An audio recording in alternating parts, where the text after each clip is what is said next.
There are so many issues and problems and decisions and corrections, and it's overwhelming and it's never ending, right? And there's no way out of it, right? Well, today I'm going to change that for you. You're overwhelmed, you're tired of correcting, you want things to be easier and better, and I'm going to tell you how to make it happen and how to accidentally improve your relationships along the way. But hey, listen, if you've watched a couple of my videos, now's a great time to subscribe. I'm just one little fish in a giant ocean. That ocean is YouTube, and if you don't cast a line my way by pushing that subscribe button, you will lose me forever. So you can always unsubscribe. There's no catch. Ha ha ha. So, and listen, if you like these videos, please like the video. It makes a world of difference for a small channel like mine, and I definitely appreciate it. Okay, so let me start by giving an example from my own life of a persistent annoyance. So I do live with a teenager, a wonderful, creative, funny, amazing person who also is a teenager. So this teen is responsible for her own laundry, and she has been for a long time now, for years. And she's never once complained about this. And she does a pretty good job of it. I mean, she usually always has clean clothes on hand. She's usually on top of that. However, the clean clothing of this particular teen, who will not be named, has a habit of finding its way into the dirty laundry basket in her room. Clean clothes mixed in with the dirty ones. I've never discovered how it happens. I don't even know, but clothing that I know for a fact that she has not worn in months and which was previously hanging up neatly in her closet will suddenly end up in the dirty laundry. And I'm talking multiple items in every basket. Sometimes like a third or more of her laundry basket is clean, clean clothing that doesn't need to be washed. It's fresh as the day is new, and it just has no business being in the washing machine and taking up laundry soap and water and energy from the dryer, and just ending up in the clean clothes in the laundry, like in the closet again, just hanging in the closet nice and fresh and clean again, where it was in the first place. And it was perfectly content being in the closet in the first place. So I've addressed this issue in the past. I have brought it up with her. Like, I've had conversations with her to try to figure out, like, why is this happening? How can we solve this? Let's try to solve this together. And trying to figure out if we should like move laundry baskets. We've actually tried moving laundry baskets and tried doing different things to solve the problem. I've asked her, like, hey, do you see that sweater in your basket that you haven't worn in like months? Why are you washing it for the third time in a row, for the third week in a row? But like all of this just to no avail, right? Like, she just seems to have this personality quirk that, like, if it had a name, I guess it would be called All Clothing is Welcome in My Laundry Basket, not just dirty clothes. Why should they have all the fun? So here's the thing. I've tried addressing this issue several times and in several different ways, but it hasn't worked. And this is the point at which the only thing that makes any sense is to ask the following question. Is it a moral problem? And I am here to tell you that if it is not a moral problem, it is not a problem. It's just a quirk. It's an aspect of that person's personality. It's a difference between the way that they operate in the world and the way you operate in the world. And, it's fine to spend time trying to come up with ideas and solutions to solve problems or issues, whether that's with your spouse, your coworker, your kid, yourself. But when addressing the issue head on isn't working, the thing we always fall back on in my house is this statement. If it's not a moral problem, it's not a problem. Okay? Let me be clear. This video is not about trying to determine like what your morals are. Okay? You have them, I'm convinced, even if you've never spelled them out for yourself before. I know that there are things that you would never do, right? Because they're so destructive or harmful to other people or yourself, or maybe the things you actually have done in the past, but you've come to regret for the same reason, right? You have boundaries on your own behaviors and choices about the way that you treat others, things that you're willing to do with your own body, things that you will or won't say, right? Those are your morals. All of that, those are your morals. And your inner compass, your inner morals help you sort out right from wrong, right? So you definitely have morals. I think sometimes we feel like morals are these weighty, religious, or super not fun to think about things, but it's not really true. Like, it's not that big of a deal. We all have them already. We operate by them. We make choices by them. We have them, and that's good, right? So I'd encourage you to consider, since you have them, what are your morals? Like, what are the things that truly matter to you? What is right? What is wrong, right? What is okay? What is not okay? Like, truly, like in your life and in your morals and in your personal system of beliefs, what are your morals? What are those things? So, just to give another example, I loathe mopping. I don't know. There's just something about the amount of time that it takes to get set up. All that filthy water being like spread around on the floor. It just seems like it's just dirty water getting spread around on the floor. I don't know. The weight of the bucket filled with water, the inconvenience of cleaning up afterwards, dragging that bucket around, all of it just conspires to make me a person who basically like never mops. Like, never, really. I mean, I spot mop, I clean up messes and spills. Like, if something gets spilled, I clean that up, of course. And I do have a vacuum robot. Thank goodness, my gosh, I love it. Best money I ever spent, right? Like, so that sweeps up the house regularly. But like, mopping is it just is not my thing. After fighting that battle with myself for a long time, I finally gave up and stopped forcing myself to mop or feeling bad about not mopping, right? So one day, a few years ago, I asked myself the only question that really matters, honestly. Like, is it a moral problem? Is it a moral problem to not mop my floor? And I found the answer was no, it's not, actually.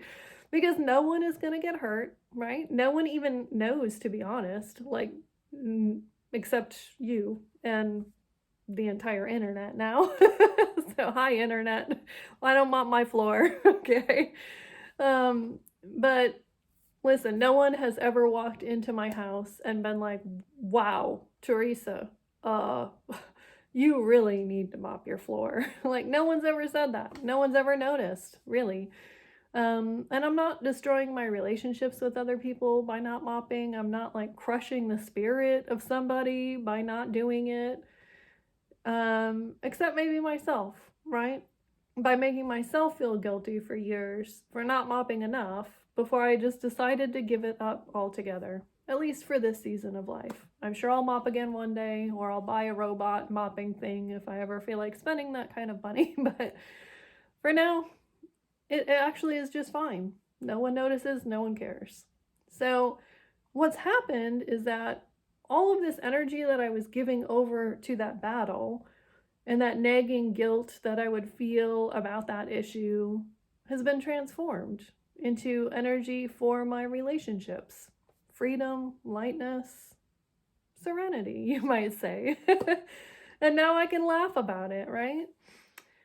Let's imagine that I wasn't able to ask the question, is it a moral problem, when it comes to my daughter's not dirty laundry situation. Let's say I kept on her about it. Well, I probably wouldn't have fixed anything. Quite the opposite. If I hadn't realized that it was not a moral problem and not worth the effort and just let it go, I would have started building a wall between my daughter and I. Brick by brick, negative interaction by negative interaction, I would have built that wall up between us. And what she considers to be a non-issue that's not even worth worrying about would have become for me a massive issue worth harming our relationship over. Here's the really frightening thing about that. Over a handful of laundry, I would have lost my influence with her and her willingness to listen to me about the things that truly do matter in life, the moral issues. right? Like how important and valuable she is, how worthy of love all people are, or how she should care for her body well and make wise choices about what she does with it, or who she chooses to spend her time with, right? Or moral issues like how she treats the people around her, people she's frustrated with, people she's in a relationship with, how to spot and how to leave an unhealthy relationship. I could find lots of things to be upset with her about if we're honest, right? It's easy to be upset with somebody. You can find something, right? But they would be the wrong things to be upset about. They would be the things that don't truly matter. And by making them into issues, I would lose my ability to reach her emotionally and deeply and for a long time to come. I'm not sure if you've ever had the privilege of spending time with someone who knew that they only had days left to live. So my friend from work named Gigi died just about a week ago. I'm actually going to her funeral tomorrow. And I knew her for several years. And I was fortunate enough to spend some time with her a few days before she passed.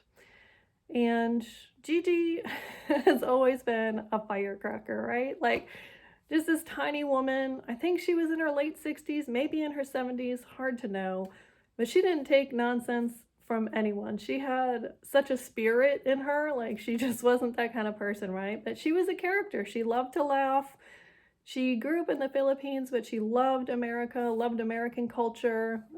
She always had these high-end, expensive purses and clothes. It was funny to me. I don't care about that stuff myself, but she really liked all of that, all the bling, right? But you know, at the end of her life, all that she cared about at the end of her life was human connection and love.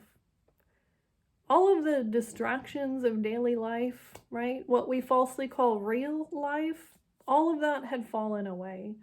And the truth and the reality of this life, the only thing left, the only thing that mattered was her connection with and love for the people around her, including me, right? And what she most wanted me to know, something she'd never told me with words before, was that she loved me. This video is meant to help you sort out, to sift out from among all of the distractions in life, the few things that actually matter. It simply does not matter. It just does not matter whether my daughter washes clothes that are already clean. It doesn't matter if your husband leaves his socks lying on the floor. It doesn't matter if I mop or not. I have a lovely home, a home that people are happy to come visit. They feel comfortable and welcome in my home. So what else matters, right? Start asking the right questions in life, please. Start asking whether that thing that bothers you is a moral problem. Very few things are. And I'll share one more thing with you before I let you go. A moral problem is one that would be a major issue for anyone. Okay, so like drinking to excess and then verbally abusing your family. That's a moral problem. Okay, no one would be okay with that. But that thing that bothers you about that person, that thing that isn't a moral problem, if it's not a moral problem, then chances are good that there are people who would not be bothered by it at all in the first place, right? So let's say your spouse hadn't married you, let's say, but they'd married a different person. It's totally possible that that other person wouldn't care at all about socks on the floor, right? Or that he leaves his dirty dishes next to the sink, or that weird thing he does with his teeth after he eats, whatever, right? They wouldn't even think of it. So do you realize what that means? You were the one with the problem all along. Not your spouse, not your kid, not your colleague. It was you all along. I love you. I do. I want good things for you. Don't build walls. Dismantle them. Okay? And hey, if you realize that you have some guilt to deal with after you've dismantled some walls, you can check out this video series here, which is all about transforming guilt and making it go to work for you. Or you can check out one of my other videos over here. And either way, I'm happy to have spent this time with you, and I'll see you there in my next video.